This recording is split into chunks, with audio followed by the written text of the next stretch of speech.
상담하다 보면 꼭 반복해서 나오는 말이 있습니다. 그 사람이 나쁜 사람은 아닌데 만나고 나면 이상하게 힘이 빠져요. 그 말을 들을 때마다 저는 속으로 이런 생각을 합니다. 아, 이분은 이미 느끼고 계시는구나. 느끼면서도 정리가 안 되는 거죠. 그리고 그 다음 말이 꼭 이어집니다. 그래도 오래 알던 사람인데 내가 너무 예민한 건 아닐까요? 이 말이 참 마음에 걸립니다. 자기 감정을 믿지 못하는 거거든요. 느끼는 건 맞는데 느끼는 자신이 문제라고 생각하는 겁니다. 그 감정이 맞습니다. 예민한 게 아니에요. 오늘은 그 이야기를 해드리려 합니다. 끝까지 들으시면 더 편해지는 포인트가 나옵니다. 구독해 두시면 다음 영상도 이어집니다. 오늘 이야기를 시작하기 전에 잠깐 스스로 한번 확인해 보시면 좋겠습니다. 요즘 누군가를 만나고 온 뒤 기운이 올라가는지 아니면 빠지는지 느껴본 적 있으신가요? 이 질문 하나가 오늘 이야기의 출발점입니다. 어느 책에선가 이런 문장을 읽은 적이 있습니다. 좋은 관계는 나를 더 크게 만들고 나쁜 관계는 나를 조금씩 지워간다. 그 문장을 읽고 한참을 생각했습니다. 지워진다는 표현이 참 정확하다 싶었거든요. 갑자기 사라지는 게 아니라 서서히 눈치채기 어렵게 조금씩 지워지는 거니까요. 그러다 어느 날 문득 거울을 보면 예전에 내가 어디 갔나 싶은 겁니다. 표정이 없어지고 말수가 줄고 아무것도 하기 싫어지는 거예요. 그게 노화 탓이라고 나이 든 탓이라고 넘기기 쉬운데 사실은 관계 탓일 수 있습니다. 그래서 오늘 이 이야기를 꺼내보려 합니다. 쉽지 않은 주제예요. 오랜 인간관계를 다시 들여다봐야 하는 이야기니까요. 그래도 한 번쯤은 꼭 짚어봐야 할 이야기라고 생각했습니다. 오늘은 관계에서 꼭 알아야 할 5가지 이야기를 나눌 겁니다. 첫 번째는 만날수록 작아지는 느낌이 드는 관계의 정체입니다. 이게 단순한 피로가 아니라는 이야기입니다. 두 번째는 좋은 사람인데 왜 이렇게 피곤한가? 그 심리적인 이유입니다. 나쁜 사람만 나를 지치게 하는 게 아니거든요. 세 번째는 노후 관계에서 반복되는 에너지 착취 패턴인데 이건 나쁜 의도가 없어도 일어납니다. 그게 더 무서운 이유가 있습니다.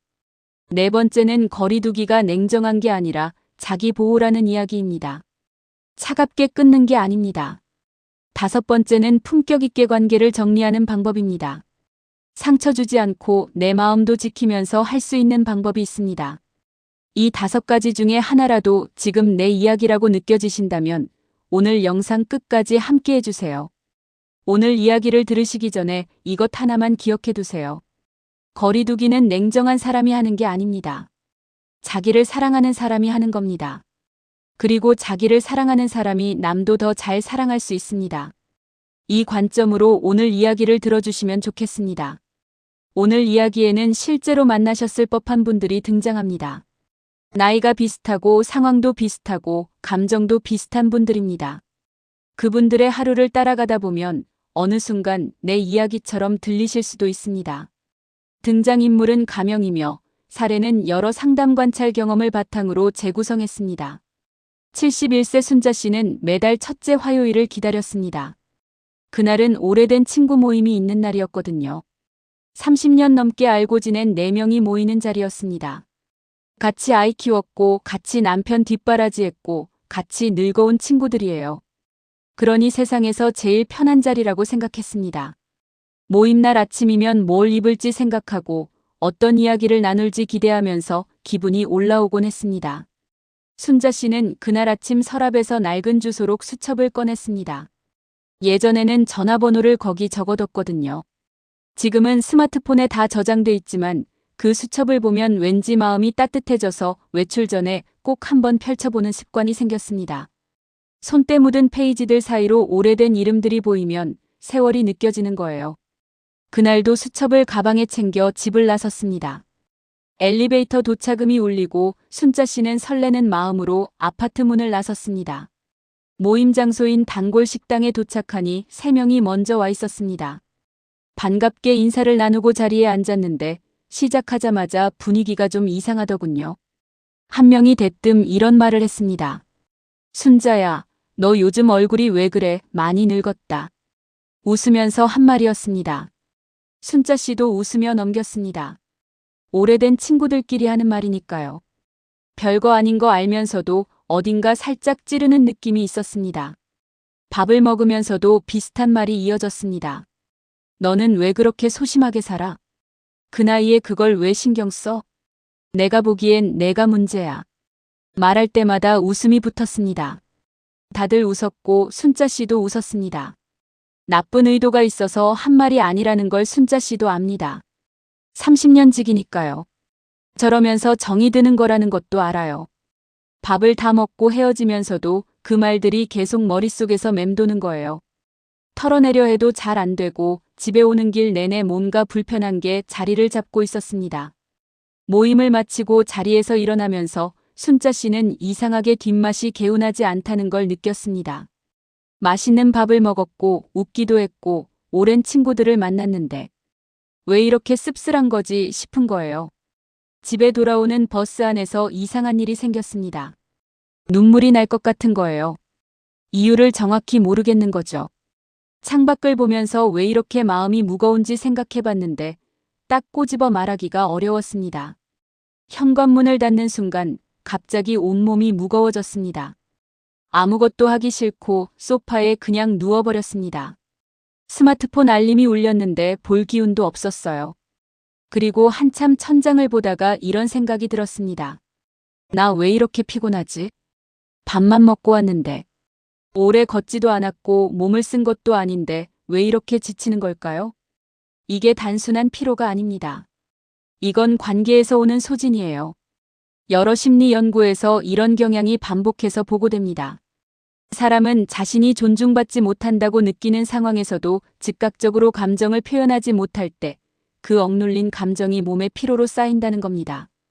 웃으면서 상처받는 거죠. 웃었으니까 괜찮은 것처럼 느껴지는데 몸은 알고 있습니다. 몸이 기억하는 거예요. 그래서 아무것도 안 했는데 지치는 겁니다. 그렇다면 오랜 친구인데 왜 이런 일이 생기는 걸까요? 관계가 오래될수록 생기는 현상이 있습니다. 상대방이 나를 고정된 모습으로 보기 시작한다는 겁니다. 30년 전에 나, 20년 전에 나로 대하는 거예요. 내가 성장해도 내가 변해도 상대는 예전 그 사람으로 나를 대합니다. 그 관계 안에 있으면 나도 모르게 예전 버전의 내가 되어가는 거예요. 위축되고 맞장구 치고 웃어넘기게 되는 겁니다. 이게 만날수록 작아지는 느낌의 정체입니다. 나쁜 사람이 만든 게 아니라 오래된 관계의 틀이 만든 겁니다. 더 정확히 말하면 이렇습니다. 그 친구가 순자 씨를 존중하지 않아서가 아니라 그 친구에게 순자 씨는 아직도 30년 전 그 사람인 거예요. 그 시절의 순자 씨는 말해도 안 되던 사람이고 참아야 했던 사람이고 뭘 해도 이래저래 걸리던 사람이었던 거죠. 그 프레임이 지금도 그대로 작동하고 있는 겁니다. 내가 바뀌었어도 그 관계 안에서 나는 아직 그 자리에 고정되어 있어요. 사실 이런 일은 특별한 경우가 아닙니다. 상담 현장에서도 이런 표현을 정말 많이 듣습니다. 만나고 나서 허전하다, 뭔가 빠진 것 같다, 기운이 없다. 그 감정에 딱 맞는 이름이 없으니까 그냥 피로라고 넘기는 거예요. 그게 반복되면 몸이 먼저 알아챕니다.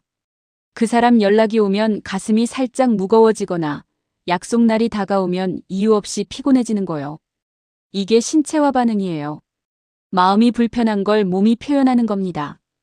이걸 그냥 나이 탓으로 넘기면 안 됩니다. 오늘 이 영상을 보시는 분들 중에도 두 가지 경우가 있을 겁니다. 만나고 나면 자연스럽게 기운이 올라가는 분이 있을 거예요.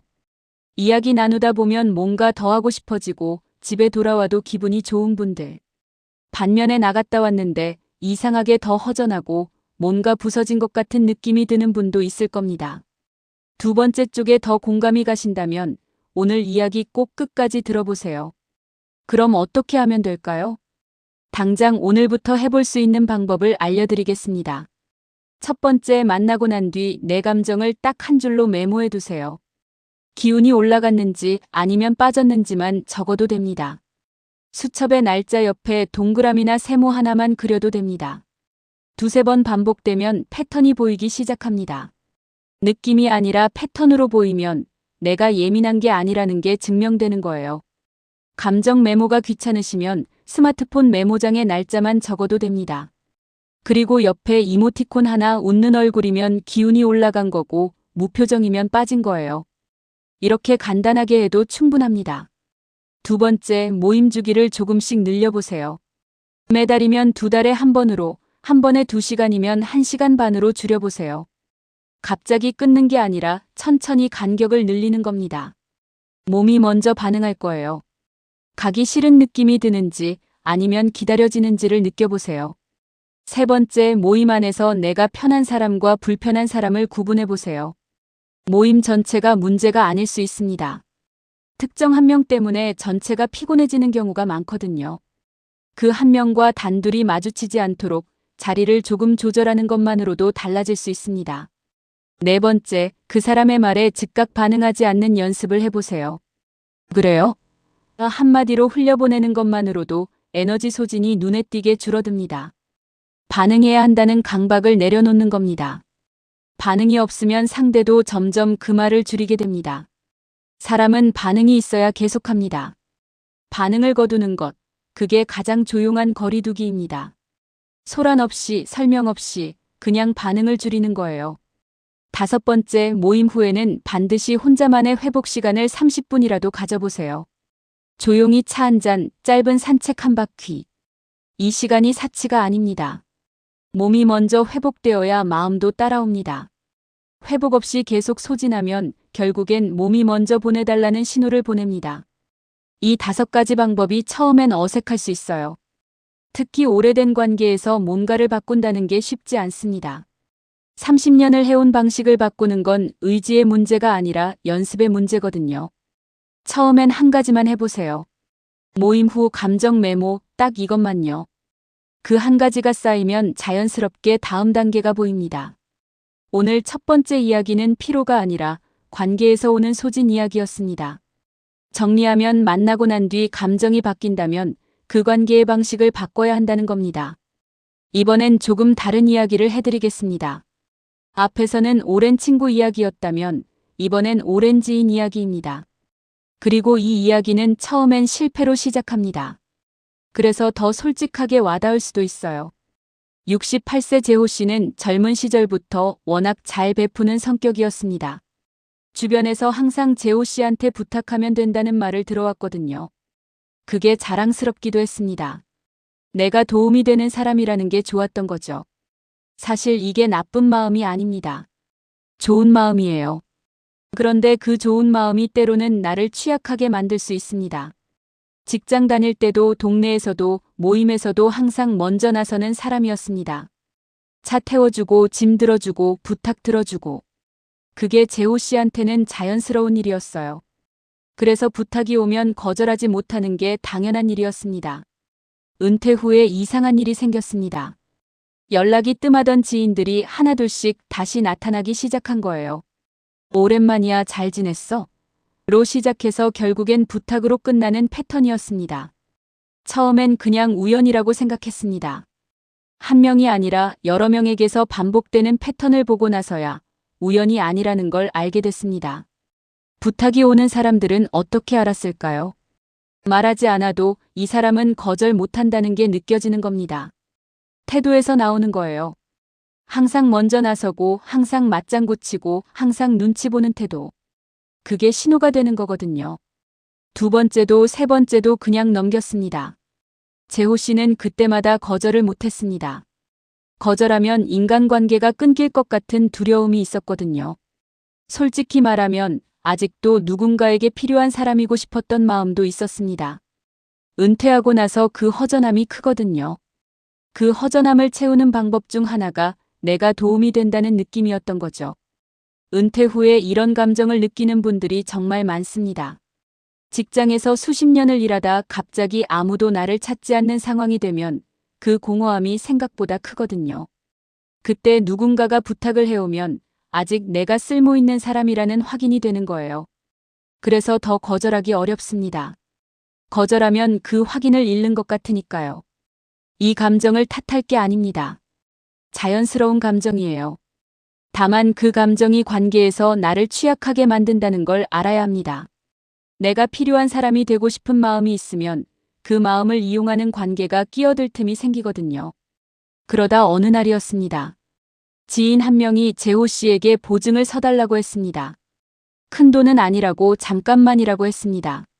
재호 씨는 또 거절하지 못했습니다. 가슴이 답답했지만 그냥 했습니다. 그리고 그 뒤로 그 지인의 연락은 끊겼습니다. 돈도 사람도 같이 사라진 거죠. 재호 씨는 그때 처음으로 이런 생각을 했다고 합니다. 나는 지금까지 관계를 유지한 게 아니라 관계를 산 거였구나. 내 도움으로 관계를 유지하려 했던 거예요. 그게 얼마나 허무한 일인지를 그때야 알았습니다. 제가 느낀 건요, 이런 분들이 생각보다 정말 많습니다. 거절하지 못하는 게 착한 게 아니라 오히려 상대방에게 잘못된 신호를 주는 거거든요. 나한테는 뭘 부탁해도 된다는 신호요. 그 신호가 반복되면 관계의 구조 자체가 달라집니다. 도움을 주는 사람과 받는 사람으로 완전히 고정되는 거예요. 그 구조가 한번 만들어지면 깨기가 참 어렵습니다.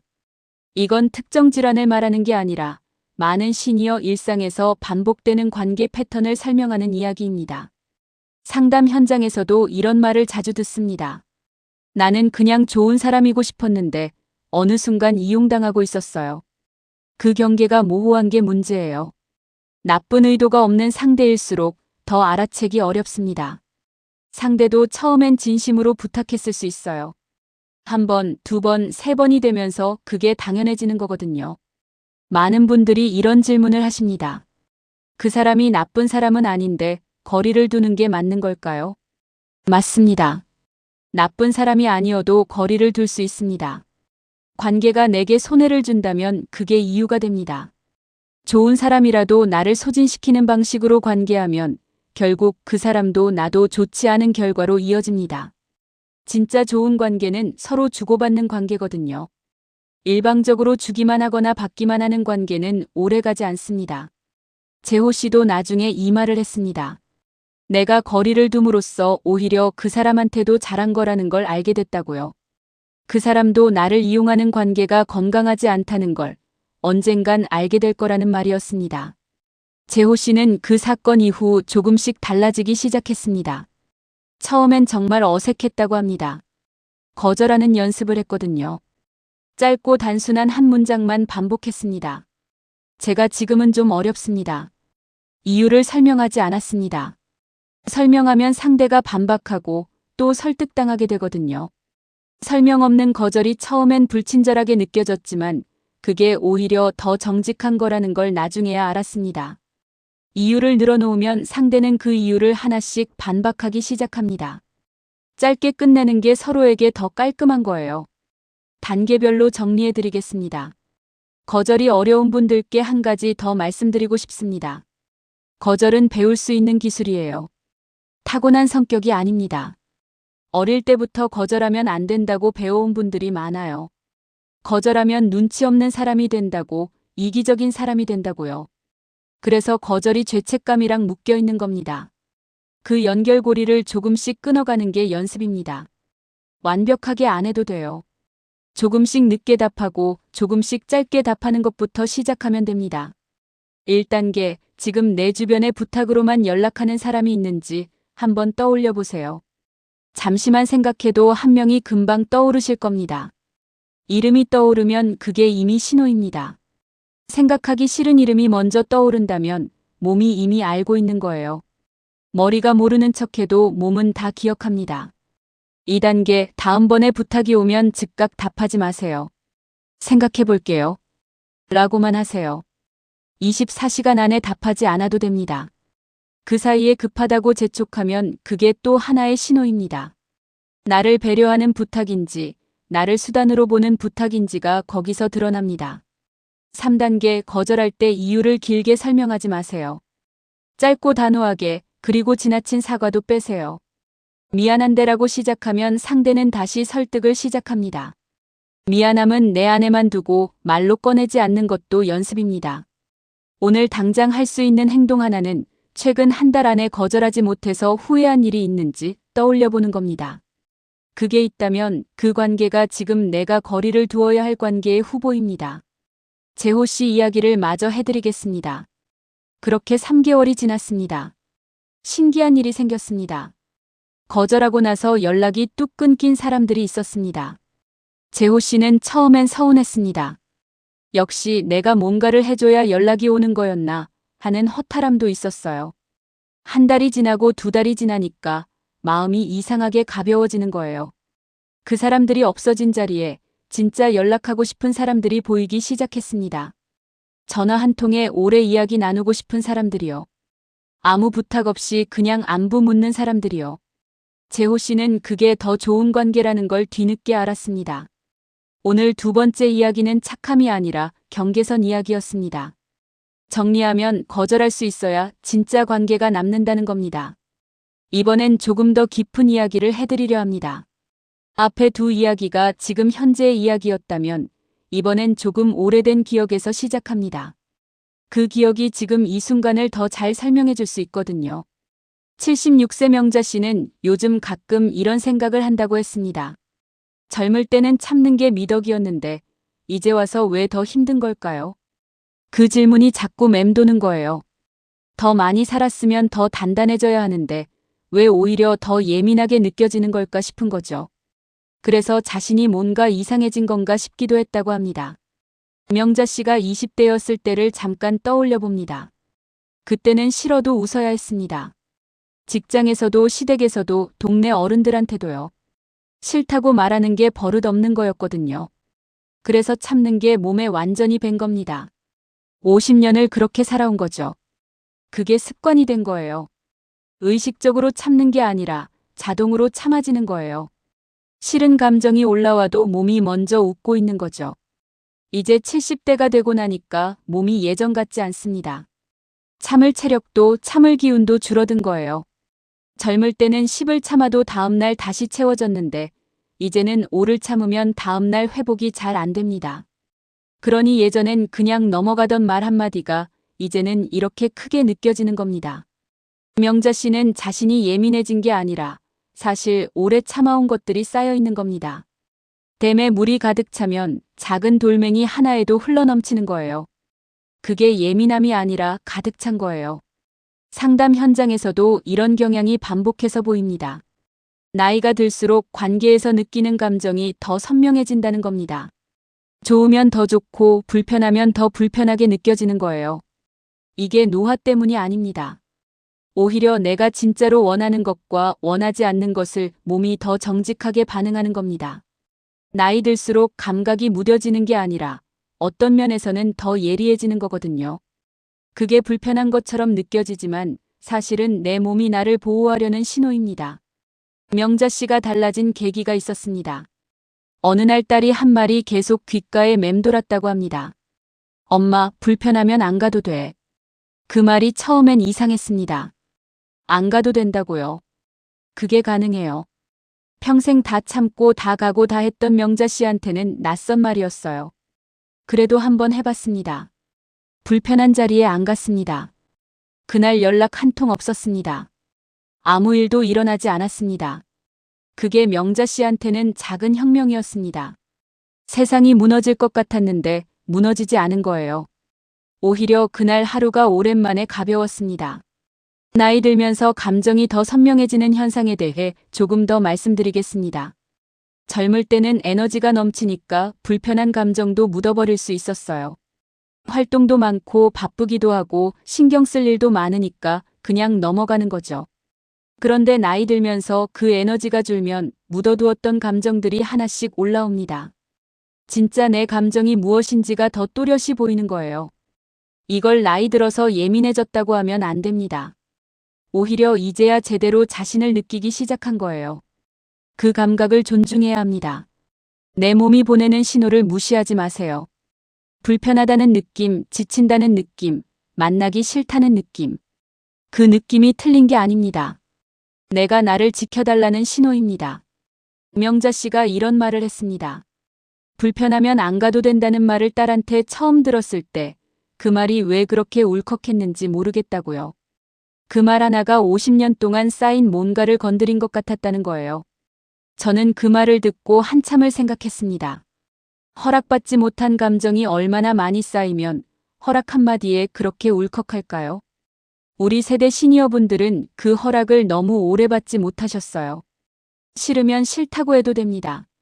안 가면 안 가도 됩니다. 내 감정이 먼저예요. 마음, 관계, 생활 습관 세 가지로 나눠서 정리해 드리겠습니다. 마음 습관 하나, 불편한 감정이 드는 관계를 죄책감 없이 인식하는 연습을 해보세요. 불편한 걸 느끼는 게 잘못이 아닙니다. 그 감정이 신호라는 걸 인정하는 것부터 시작입니다. 죄책감이 드는 게 당연해요. 그 죄책감을 느끼면서도 한 걸음 물러서는 연습을 해보세요. 관계 습관 하나, 모든 모임에 다 나가지 않아도 됩니다. 내가 빠졌을 때 아무 연락도 없는 자리라면 사실 내가 절실히 필요한 자리가 아닐 수 있습니다. 나보다 자리를 채우는 게 더 중요한 모임일 수 있거든요. 한번 빠져보세요. 연락이 오는지 안 오는지 보세요. 그 결과가 그 모임의 본질을 알려줄 겁니다. 생활 습관 하나, 일주일에 한 번은 내가 진짜 편한 사람하고만 시간을 보내보세요. 말 안 해도 편한 사람, 있는 그대로 봐주는 사람. 그 사람과의 1시간이 불편한 사람과의 3시간보다 훨씬 더 힘이 됩니다. 이 차이를 몸으로 느껴보시면 어떤 관계를 지켜야 하는지 자연스럽게 보입니다. 이 세 가지 습관이 쉽게 느껴지지 않을 수 있어요. 특히 오랫동안 모든 자리에 다 나가셨던 분들은 빠진다는 게 큰 결심처럼 느껴질 수 있습니다. 그런데 한번 해보면 알게 됩니다. 세상이 무너지지 않는다는 걸요. 오히려 그날 하루가 오랜만에 내 것이 된 느낌이 들 수 있습니다. 특히 관계 습관은 혼자 결정하기 어렵습니다. 상대방이 있는 문제니까요. 그래서 처음엔 아주 작은 것부터 시작하는 걸 권합니다. 모임에 한번 빠져보는 거요. 그 한 번이 생각보다 아무 일도 안 일어난다는 걸 경험하게 해줄 겁니다. 그 경험이 쌓이면 점점 수월해집니다. 처음엔 마음이 불편해도 괜찮습니다. 불편함을 느끼면서도 하는 게 연습이니까요. 오늘 세 번째 이야기는 예민함이 아니라 오래 쌓인 감정의 이야기였습니다. 정리하면 불편함을 느끼는 건 문제가 아니라 몸이 보내는 신호라는 겁니다. 이번엔 제가 직접 지켜본 이야기를 해드리겠습니다. 비슷한 공간에 다니는 두 분이 있었습니다. 두 분 다 70대 중반이고 비슷한 환경에서 비슷한 시간을 보냈습니다. 취미도 비슷하고 건강 상태도 처음엔 비슷했어요. 몇 년 후 두 분의 모습이 완전히 달랐습니다. 한 분은 누가 뭘 부탁해도 거절을 못하는 분이었습니다. 심부름, 전화받기, 뒤처리까지 다 했습니다. 처음엔 사람들이 좋아했습니다. 고맙다는 말도 많이 들었습니다. 시간이 지나니까 그분이 없으면 모임이 안 돌아가는 구조가 됐습니다.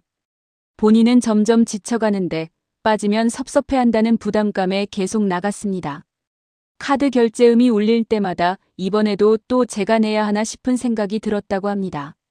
나가면서도 가기 싫고 나가서도 즐겁지 않고 돌아와서는 지치는 패턴이 반복됐습니다. 몇 년 후 그분은 건강이 많이 나빠져 있었습니다. 몸이 약해진 것도 있었지만 표정이 많이 어두워져 있었습니다. 억지로 웃는 표정이 굳어버린 것 같았어요. 다른 한 분은 처음부터 선이 분명한 분이었습니다. 못하는 건 못한다고 했습니다. 저는 그건 좀 어렵습니다.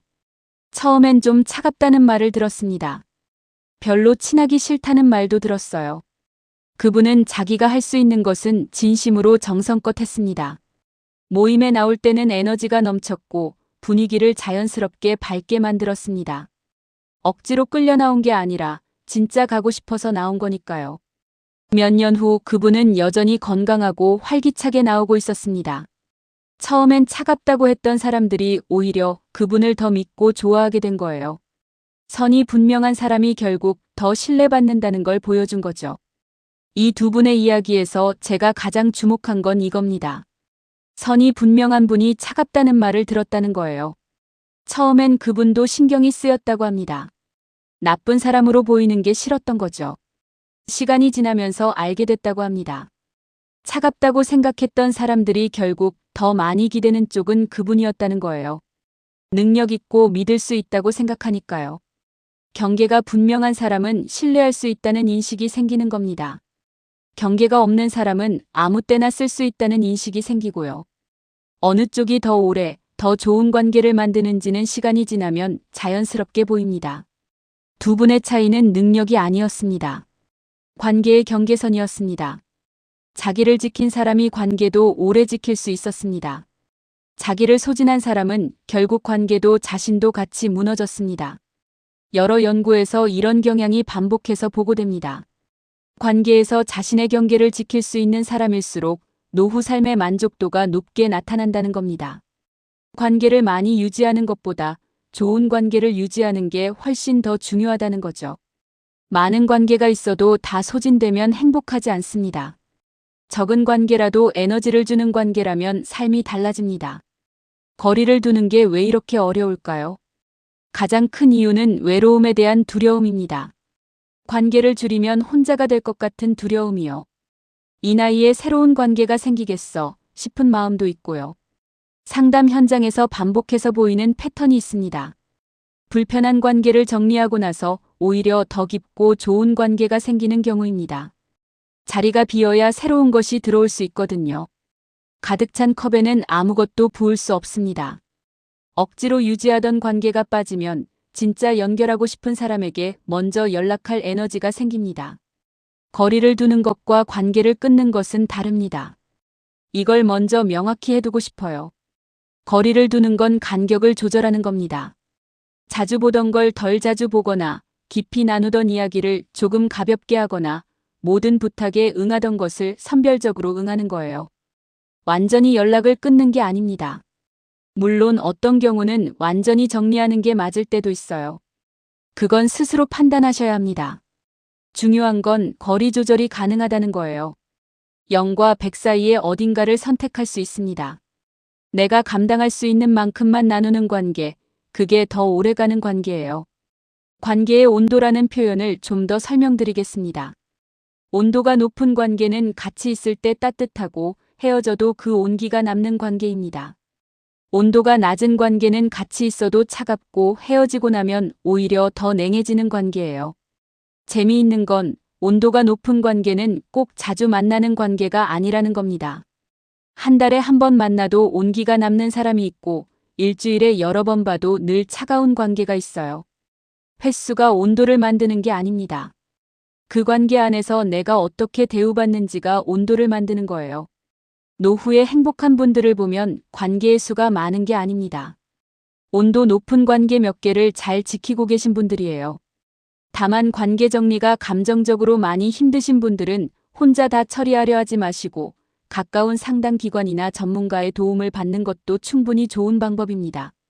마음 건강도 몸 건강만큼 중요하니까요. 오늘 마지막 이야기는 외로움의 두려움이 아니라 관계의 질 이야기였습니다. 정리하면 관계의 수보다 관계의 온도가 노후를 결정한다는 겁니다. 오늘의 한 문장입니다. 문제는 그 사람이 나쁜 사람인지가 아니라 그 사람 곁에서 내가 어떤 사람이 되는가입니다. 이제 마무리를 하겠습니다. 오늘 함께 나눈 이야기를 다시 한번 정리해 드리겠습니다. 이야기가 좀 길었는데 중요한 내용이라 꼼꼼히 짚어봤습니다. 첫 번째, 만나고 나서 이유 없이 지친다면 그건 단순한 피로가 아닙니다. 관계에서 오는 소진입니다. 두 번째, 오래된 관계일수록 나를 예전 모습으로 가두려는 힘이 있습니다. 내가 변해도 그 틀은 쉽게 바뀌지 않아요. 세 번째, 거절하지 못하는 게 착한 게 아닙니다. 상대에게 잘못된 신호를 주는 겁니다. 네 번째, 나이 들수록 불편함을 더 선명하게 느끼는 건 예민함이 아닙니다. 몸이 보내는 정직한 신호입니다. 다섯 번째, 자기를 지킨 사람이 관계도 오래 지킬 수 있습니다. 선이 분명한 사람이 결국 더 믿을 수 있는 사람이 됩니다. 그리고 믿을 수 있는 사람 곁에 진짜 사람이 남습니다. 이게 역설처럼 느껴지지만 실제로 그렇습니다. 오늘 이야기를 들으시면서 누군가가 떠오르셨을 수 있어요. 그 사람이 나쁜 사람이라서 떠오른 게 아닙니다.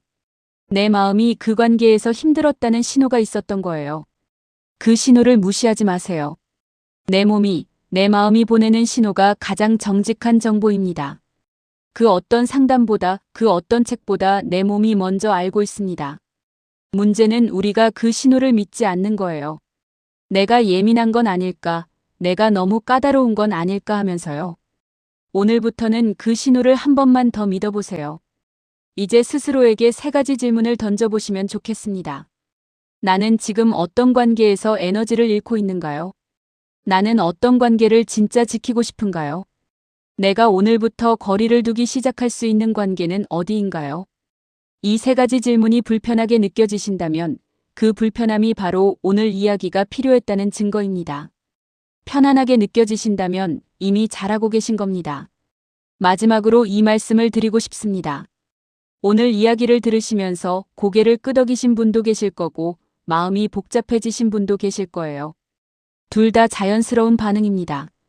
이 주제가 단순하지 않거든요. 오래된 관계, 오래된 감정, 오래된 습관을 건드리는 이야기니까요. 그래도 한 번쯤은 꼭 짚어봐야 할 이야기라고 생각했습니다. 오늘 이야기가 불편하게 느껴지신 분이 계실 수도 있어요. 거리를 둔다는 말이 뭔가 차갑게 들릴 수 있거든요. 저는 이렇게 생각합니다. 나를 지키는 것, 그게 결국 관계를 지키는 겁니다. 내가 소진되면 아무것도 남지 않아요. 몸도 마음도 다 빠져나가면 사랑하는 사람한테도 줄 게 없어집니다. 나를 아끼는 게 이기적인 게 아닙니다. 나를 아낄 줄 아는 사람이 남도 아낄 수 있어요. 그러니 오늘 이야기를 들으시면서 뭔가 마음에 걸리는 관계가 떠오르셨다면 그 마음 잘 간직해 두세요. 마음에 걸린다는 건 아직 그 관계를 포기하지 않았다는 뜻이기도 합니다. 그러면서도 내가 힘들다는 걸 알고 있다는 거예요. 그 두 가지 감정이 같이 있어도 됩니다. 복잡해도 됩니다. 딱 하나로 정리가 안 돼도 괜찮아요. 그 복잡한 마음 그대로 오늘 하루를 보내도 됩니다. 다만 그 마음을 외면하지만 마세요. 마음이 보내는 신호는 언제나 이유가 있으니까요. 당장 결정하지 않아도 됩니다. 그냥 한번 생각해보는 것만으로도 시작입니다. 생각이 쌓이면 자연스럽게 행동이 따라옵니다. 70대가 80대가 되어서도 내가 어떤 관계 안에 있는지를 살피는 것. 그게 얼마나 중요한 일인지를 오늘 함께 나눴습니다. 나이 들수록 시간이 소중합니다. 그 소중한 시간을 나를 지워가는 관계에 다 쓰지 마세요. 나를 더 크게 만드는 관계에 쓰세요. 그게 노후를 품격 있게 살아가는 방법입니다. 품격은 옷차림이나 말투가 아닙니다. 어떤 관계를 선택하느냐가 품격을 만드는 거거든요. 좋은 관계를 알아보고 지키고 가꾸는 것. 그게 시니어 품격 학교에서 제가 말씀드리고 싶은 품격입니다. 거리를 둔다는 건 관계를 포기하는 게 아닙니다. 나를 지키는 겁니다. 나를 지켜야 좋은 관계도 지킬 수 있습니다. 70대가 되어서도 80대가 되어서도 나를 소중하게 여기는 것. 그건 젊은 사람들만 하는 게 아닙니다. 오히려 나이 들수록 더 필요한 일입니다. 나이 들면 몸도 마음도 더 많이 아끼고 돌봐야 하잖아요. 관계도 마찬가지입니다. 내 마음을 써주는 관계에 더 소중한 시간을 쓰는 것. 그게 이 나이에 할 수 있는 가장 현명한 선택입니다. 그게 시니어 품격의 시작이에요. 지금 당장 하나를 내려놓아도 괜찮습니다. 한 번에 다 바꾸지 않아도 됩니다. 오늘 딱 하나, 불편한 연락 하나에 바로 답하지 않는 것부터 시작해보세요. 그게 첫걸음입니다. 그 한 걸음이 나중에 돌아보면 삶이 달라진 시작점이 됩니다. 크게 결심하지 않아도 됩니다. 오늘 딱 하나만요. 그게 전부입니다. 작은 하나가 쌓이면 삶이 달라집니다. 오늘 이야기를 요약하면 결국 이겁니다. 나를 지치게 하는 관계는 아무리 오래됐어도 거리를 둘 수 있습니다. 그게 무례한 게 아닙니다. 그게 내가 나를 지키는 겁니다. 그리고 내가 나를 지킬 때 진짜 좋은 관계가 남습니다. 그 남은 관계 하나가 100개의 억지 관계보다 낫습니다. 적어도 그 하나는 나를 소진시키지 않으니까요. 그 하나가 있으면 살아갈 힘이 생깁니다. 그 힘이면 충분합니다. 오늘도 수고하셨습니다. 노후는 관계의 수가 아니라 관계의 질로 결정됩니다. 오늘 그 첫 번째 선택을 해보세요. 나이는 선택할 수 없지만 어떤 관계 안에서 살아갈지의 선택은 우리에게 있습니다. 오늘 영상에서 마음에 남은 문장이 있다면 댓글로 그 문장만 적어주세요. 짧아도 됩니다. 단어 하나여도 됩니다. 그 문장이 다음 이야기의 출발점이 될 수 있습니다. 항상 감사합니다.